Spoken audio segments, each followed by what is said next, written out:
আসসালামু আলাইকুম রহমতুল্লাহ। সকালবেলা উঠে এখন আমার বেদনার গাছে খাবারগুলা দিয়ে দিচ্ছি। গাছের মাটির সাথে খুব সুন্দর করে 2 মগা করে আমরা আলগা করে নিব। সবসময় খাবারগুলো দুই পরিমাণ দিচ্ছি খাবার, যেহেতু আমি নতুন ছাদ বাগানি, এই জন্য খাবারগুলো খুব সুন্দর করে মাটির সাথে মিশাই দিচ্ছি। তো এই যে মরিচের গাছের সাথে আমার আনারের গাছ একসাথে আছে, ওকে খাবারগুলো দুইটা খুব সুন্দর করে মিশাই দিচ্ছি। খাবার বেশি দিলে কোনো ক্ষতি নেই, যেহেতু আমি নতুন বাগানি, এই জন্য সব কিছু দিচ্ছি। আমার সফেদার গাছে গতকালকে রাত্রিরে আমি বীজ দিয়েছিলাম, সেই জন্য বৃষ্টি এসে ঝরে গেছি, এই জন্য আমি খাবারগুলো দিতে পারি না সকাল, এই জন্য সকালের দিকে আমি সফেদার গাছে খাবারগুলো দিয়ে দিচ্ছি। আর ফলগুলা পেন্সিল সফেদ অনেক সুন্দর করে সেটিং হয়ে গিয়েছে ইনশাআল্লাহ। যেহেতু আমি নতুন বাগানি, এই জন্য আস্তে আস্তে শিখতেছি। তো এই যে আমার আপেলের গাছের খাবারগুলা যেহেতু এখানে 10 গ্যালনে আছে, এই জন্য বড় জিও ব্যাগে দিব। আপেলের গাছে মোটামুটি নতুন গাছ, মাদার গাছ, এখান থেকে ইচ্ছা করলে আমি অনেক ডাল গরম করতে পারবো। তো সেই জন্য আপেলের গাছে খুব সুন্দর সাইজ। এইটা আমার হলো স্ট্রবেরি পেয়ারা, এটা তো খাওয়া দিয়ে দিচ্ছি 2 চামচ, দিয়ে মাটির সাথে মিশাই দিচ্ছি।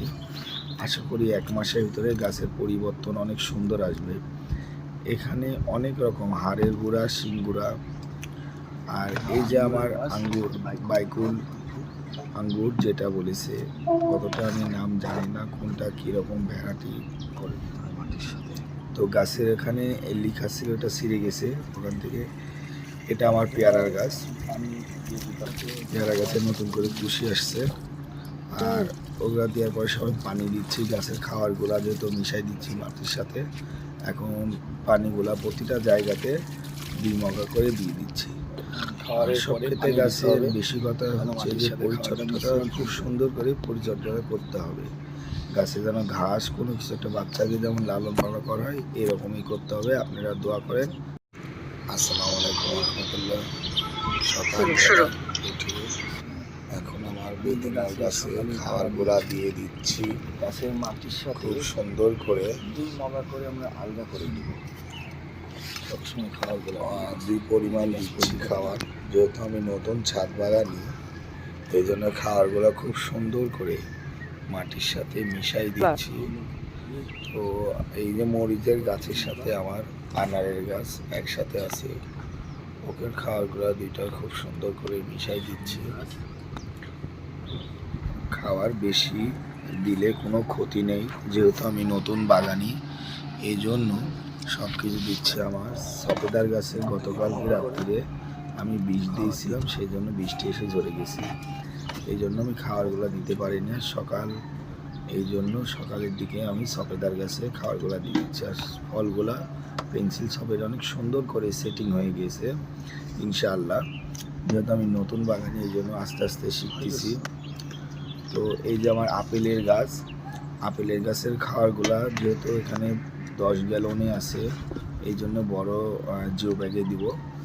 আপেলের গাছে মোটামুটি নতুন গাছ, মাদার গাছ, এখান থেকে ইচ্ছা করলে আমি অনেক ডাল গরম করতে পারবো।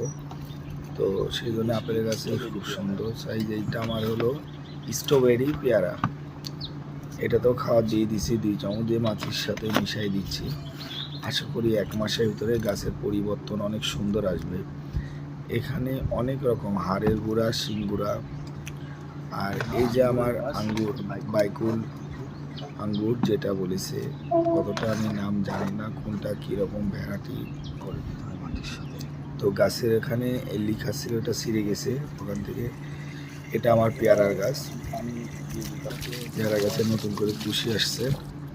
আর ওগুলা দেওয়ার পরে সবাই পানি দিচ্ছি, গাছের খাবারগুলা যেহেতু মিশাই দিচ্ছি মাটির সাথে। এখন পানিগুলা প্রতিটা জায়গাতে 2 মগা করে দিয়ে দিচ্ছি।